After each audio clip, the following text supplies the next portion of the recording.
महाराष्ट्र सबसे मुश्किल, सबसे complicated, and it's not looking like a cakewalk for anybody. The numbers that we are getting in right now: BJP 22 to 23, NDA 32, INC 6 to 9. Brajesh ji.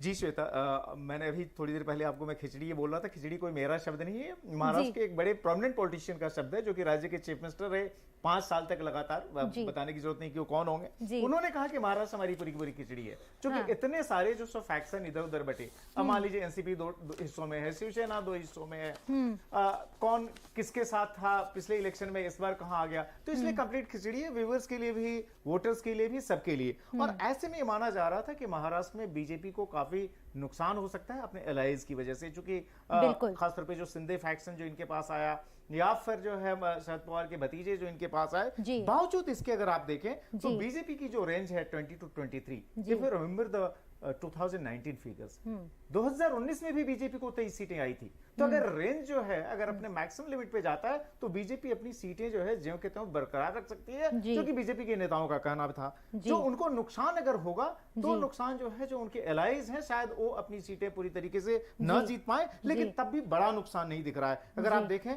Total 48 seats हैं महाराष्ट्र में, उसमें से range 32 to 35 है। जहां माना जा रहा था कि हो सकता है बड़ा नुकसान हो, वहां पर वो नुकसान नहीं हो रहा है। तो महाराष्ट्र भी एक तरह से देखें, जो कंडीशन थी, जिस तरह का खिचड़ी मामला था वहां पर बीजेपी के लिए, मुझे लगता है कि वो काफी सेटिस्फाइड हो सकती है अगर एग्जिट पोल के जो ये नतीजे हैं अगर एक्चुअल रिजल्ट में कन्वर्ट हो जाए। जी जी जी, देखिए Maharashtra with its 48 seats second most crucial state है for any political party after Uttar Pradesh. And if we look at how the BJP has performed in the state, the BJP-led alliance, 42 seats in 2014 and 41 seats in 2019. तो इस बार के नतीजे अगर देखे जाए तो अभी हम 22 से 23 सीट की बात कर रहे हैं, BJP alone, and NDA 32 to 35. काफी अपहीवल रहा है स्टेट में in the last few months. Operation lotus हुआ, पार्टीज ब्रेकअप हुई, परिवारों में लड़ाई हुई, मेजर फेस ऑफ हुआ। बारामती की कॉन्स्टिट्यूएंसी ब्रजेश जी बहुत इंटरेस्टिंग रहेगी।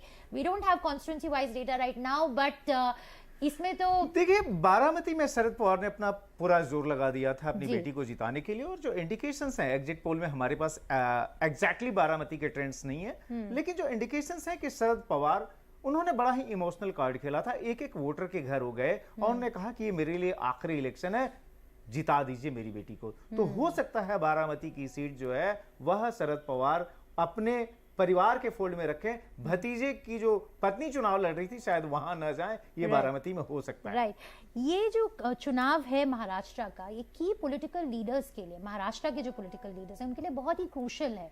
शरद पवार रहे, अगर ये चुनाव में अगर एनसीपी की जो सीटें आती हैं ज्यादा आती हैं तो शरद पवार जी अपनी अथॉरिटी, अपना लीडरशिप स्टाइल पूरा फिर से बेकरार रहेगा। एकनाथ शिंदे जी काफी उन्होंने हैगलिंग करी, नेगोशिएशन करी, और उनका भी मेटल प्रूव होता है इस चुनाव में बहुत ही सब्सटैंशियली।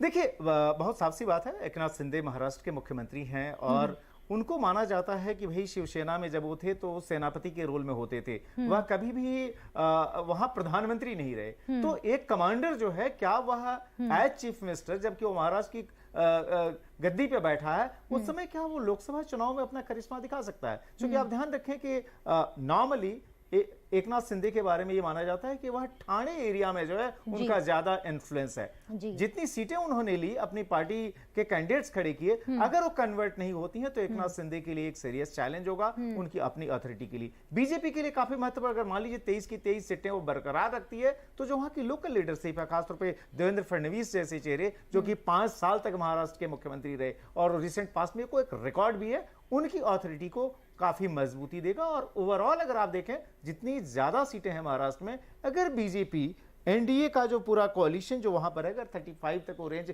चली जाती है तो जितने बड़े डिजास्टर की आशंका जताई जा रही थी वो शायद नहीं होने जा रही। जी absolutely, I am sure the BJP is heaving a sigh of relief. Sonal, looking at these exit poll numbers in Maharashtra, BJP 22 to 23, NDA 30 to 35, INC 6 to 9.